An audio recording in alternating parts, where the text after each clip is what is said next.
Hey there, it is Susan from Unstoppable Women in Business. We are going to talk about how to get things done in 2023. I want to do it focused on how are you going to reach your revenue goals, right? How do you get the things done that will drive your business and really make a difference for you in 2023. Because as entrepreneurs, whether you're a seasoned entrepreneur or if you're just somebody who's starting out in business, every year you face challenges that make it just a little bit difficult to stay ahead of what I call the growth curve. So your growth projections that you put in place for yourself, sometimes curveballs get thrown at you.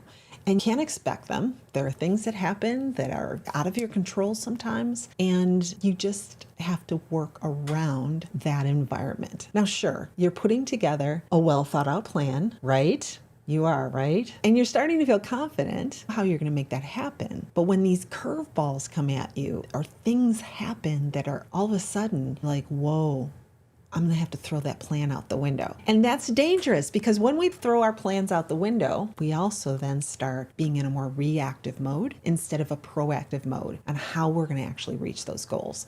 And that can be dangerous. Here's what's happening from a big picture standpoint that really brought this topic to mind for me. This was a really interesting year. I mean, we're still feeling the effects of the pandemic. It's almost at the tail end, but there's still pockets of things that are affected. For instance, supply chain issues. We're still having supply chain issues in a lot of things, not only business supply chain, but even just our personal.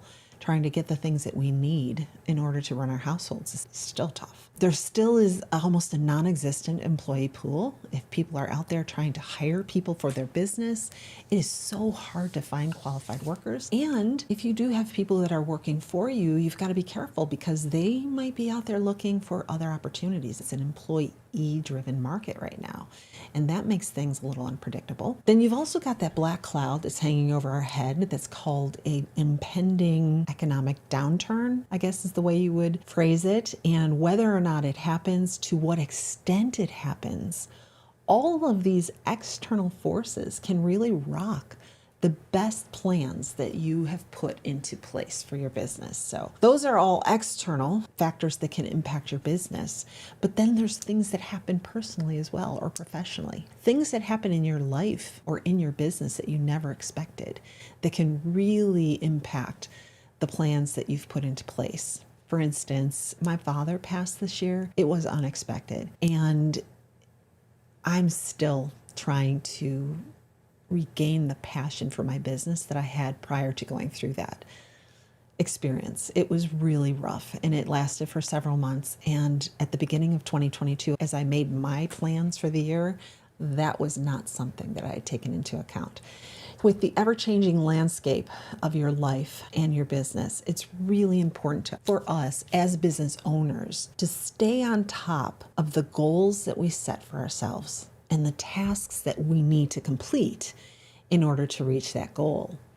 And so today is really about how can I help you think through a step-by-step plan that helps you stay in front of these things. It will help you get things done in 2023 and stay ahead of anything that might derail you. That's what I had planned to talk about today, and I think that it is timely, and there are things you will hear in this broadcast that will really make a difference to how you approach your plans for 2023. So the first thing I want to talk about is when you think about your goal, your revenue goal, and you think about the things that you need to do in order to make that revenue goal a reality, there are some, and I'm going to use the word projects, there are some projects that need to be attended to in order to move your goal forward at a faster pace. Before I go there, let me define project a little bit compared to a process.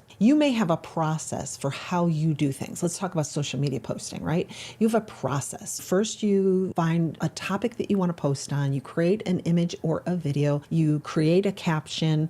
You put it into your scheduler, or you go out and you actually post it. So that's a process to get a social media post out. Something you would do multiple times over and over, the process doesn't change. So that's a process. Now, when I talk about a project, what I'm actually talking about is something that is a larger scope that will help you move the needle forward in your business, but there's multiple tasks within this project. If you think about a project as, let's say you want to start podcasting, okay? To start a podcast would be a project because you really have to put the process in place. There's things that you have to do. What am I going to name my podcast? You do it once and then it's done. Well, hopefully it's done. What am I going to name it? Which platform am I going to have host my podcast? How will I put it out on my website so that people can see the podcast episodes as they come up and I will be able to drive traffic to my website? Who will I have help me produce it? Will I do show notes and in what format? There's a lot of decisions that have to be made and a lot of one-time infrastructure, for lack of better words, that needs to be put in place. Projects can be pretty big, but they're critical. Like that particular project of starting a podcast could be huge in helping you grow your audience and grow your authority. And that would drive business and drive your revenue. So that's a great project. But can you fit it in the year? See, the problem with entrepreneurs is that we are all big thinkers, right? We are typically driven by our right brain. We're driven with possibilities and we get so excited about ideas and what they can do for our business.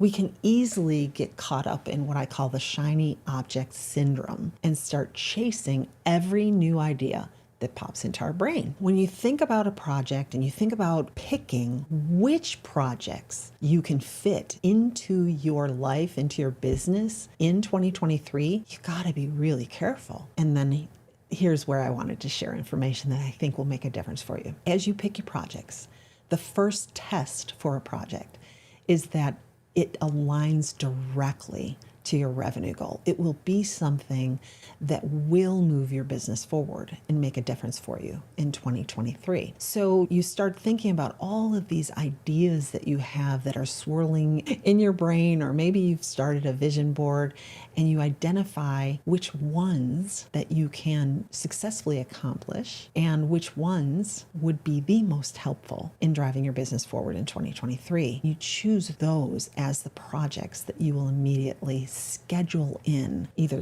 quarter one of the year, quarter two. You decide when you can fit it in, but be very careful not to try to do them all at once. You want to schedule those projects, prioritized based on how they align with your revenue, and then how they fit into the time availability that you have. So there's a couple ways that you need to look at that.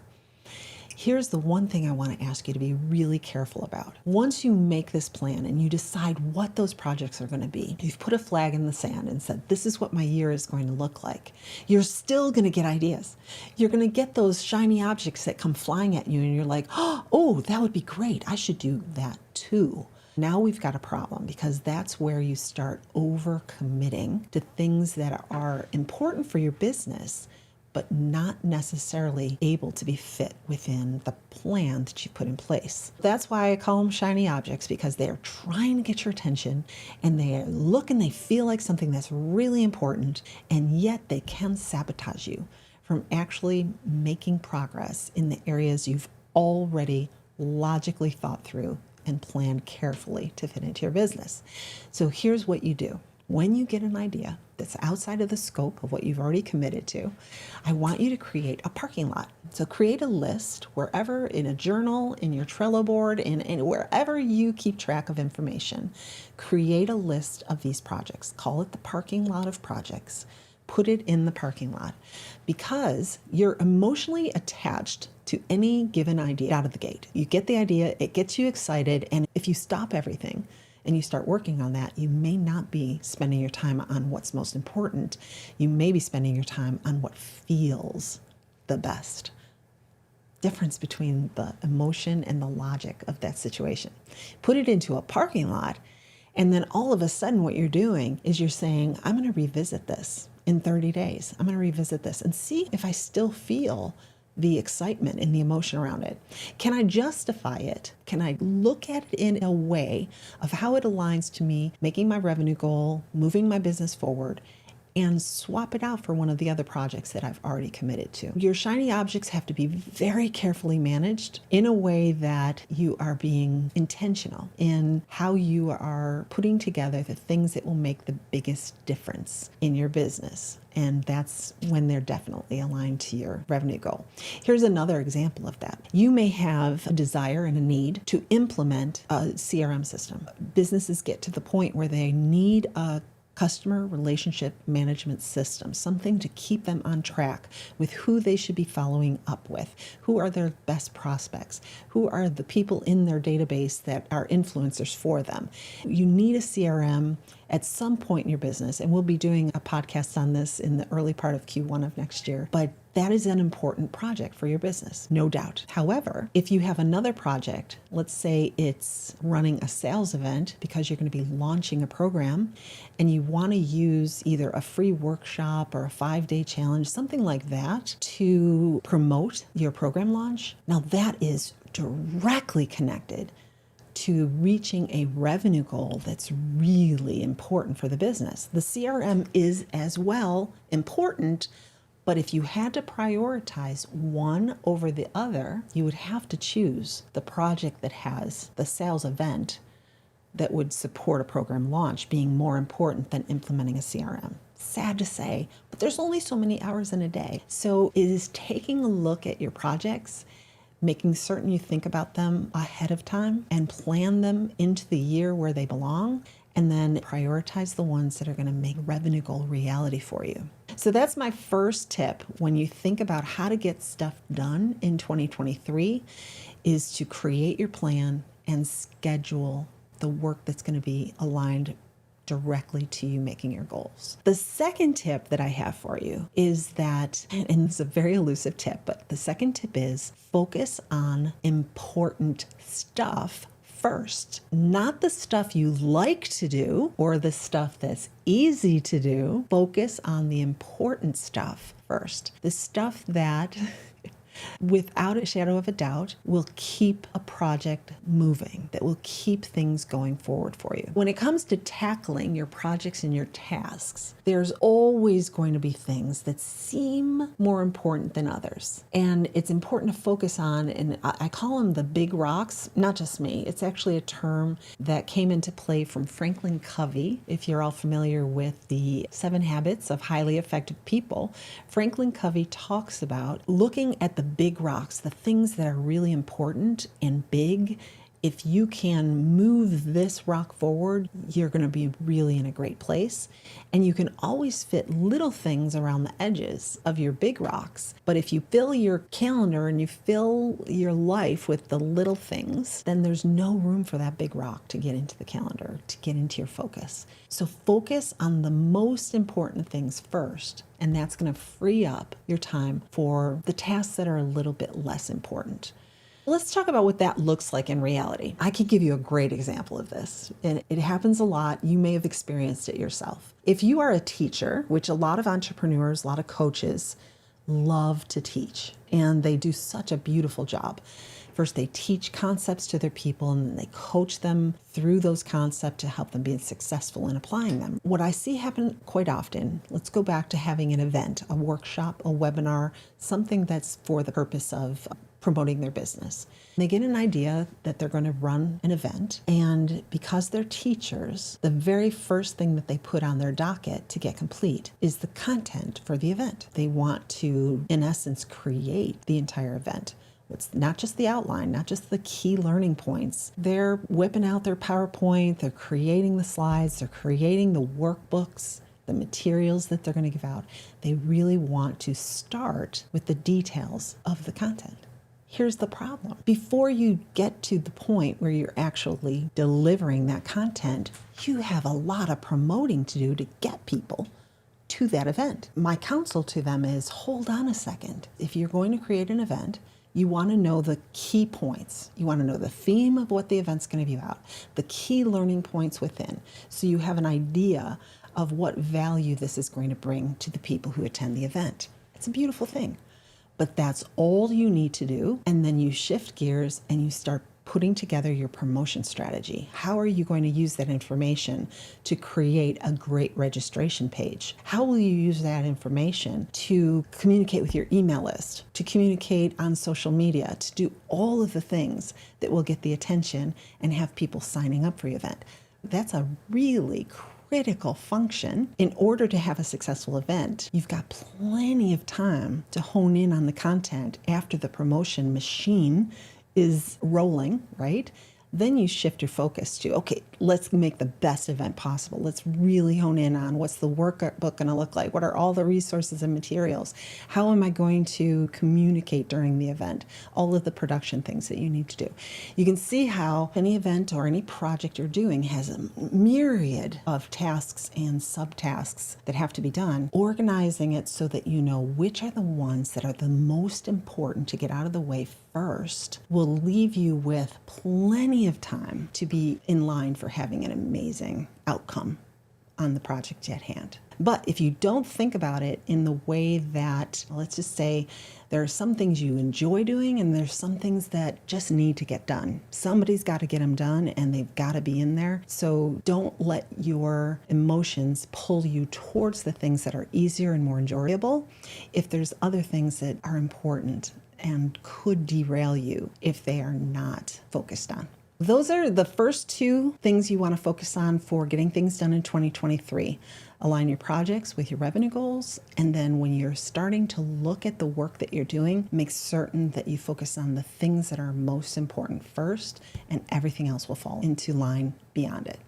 Trust in the process. The last thing that I want to talk about, and this is a really big one, is to eliminate all distractions. Oh man, I cannot tell you how many people who have said to me, I'm a really good multitasker. And when I hear those words, it puts a shiver down my spine because I do not believe as humans that we can multitask at all. I'm going to give you an example, and I bet you've been there. Let's say that you are watching a really great program on TV and you get a telephone call. And you're like, ooh, I think I can answer this call and kind of keep watching the TV. It just should take a second, shouldn't be long. So you're talking on the phone and immediately you cannot see the details that are in that program. As a matter of fact, 5 minutes will go by and you're like, dang, I missed that completely. And now you're backtracking, right? But sometimes you can't backtrack. There's no rewind in real life when you are hit with a distraction that you allow to come into your peripherals when you're trying to focus on the things that really will make the difference in your business. Distractions come in all shapes and sizes.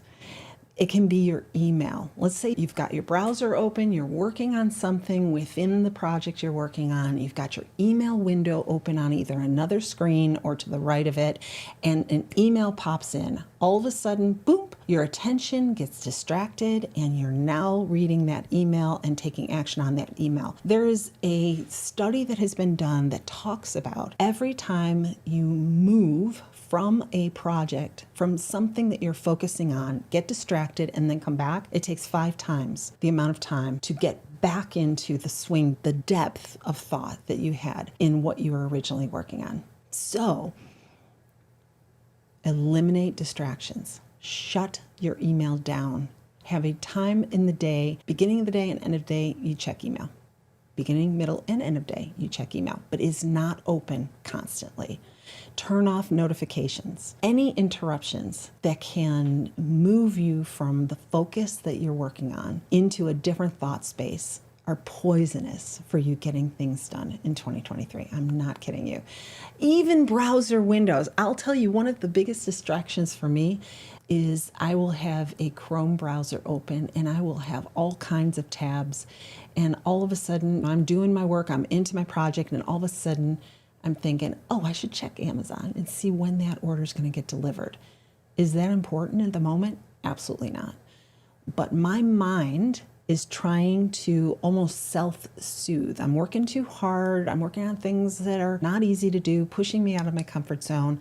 And immediately, my sweet little subliminal primal brain is trying to protect me and make me happy and saying, why don't you go on out to Amazon. You can take a look at that and that'll make you feel better. Being aware of the little things that your brain is trying to do to you to make you feel happier or better in the moment, and not following the call of the wild, in essence, in what it's trying to do to you, is a huge skill to learn in keeping yourself from being distracted from the work that's really important. You've got to stay on task and eliminate anything, whether it be an external bleep from your email account or an internal message from your brain. Notice it, shut it down, and know that you can get back to that after your focus time is over. Now, this is going to sound contradictory, but there's also a lot to be said regarding taking breaks. The way that I like to set up my schedule when I'm working on projects is I have a 2-hour block of time in my calendar that's called focus time. This is from Michael Hyatt, and I use his full focus planner, and these are the methodologies that I've learned from him, and they're amazing. I always go with a 2-hour block of time, but I set a timer, and every 25 minutes, I will take a 5-minute break. Just go grab a cup of tea, take a bio break, stretch, go from standing up to sitting down, changing myself physically. Just these little breaks will refocus you and re-energize you so that you can go on to the next task and be able to be a lot more productive while you're accomplishing that particular goal. It's really important that you make certain that you don't get too overwhelmed by what you're doing, but you balance that against being mindful of things that are trying to distract you from the work at hand. That is the true skill that you have to learn in order to eliminate distractions and stay focused on the task at hand. Listen, getting things done in 2023, it doesn't have to be complicated or stressful. If you can use these 3 points that I shared with you today as just a starting point, I'm not kidding you, it will make a huge difference in your ability to tackle almost any project or task that you've got coming up in the year. Align your tasks with the revenue goal, focus on the important stuff first, eliminate distractions with a nice balance of focus versus taking care of yourself and taking breaks. And whenever possible, I think that using these will help you conquer the workload that you've got for this year.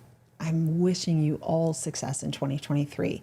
And as always, if there is anything that I can do to support your success, I'm here for you. As a matter of fact, we've got the new Success Collaborative that is starting on January 9th, and there's still just a couple spots open.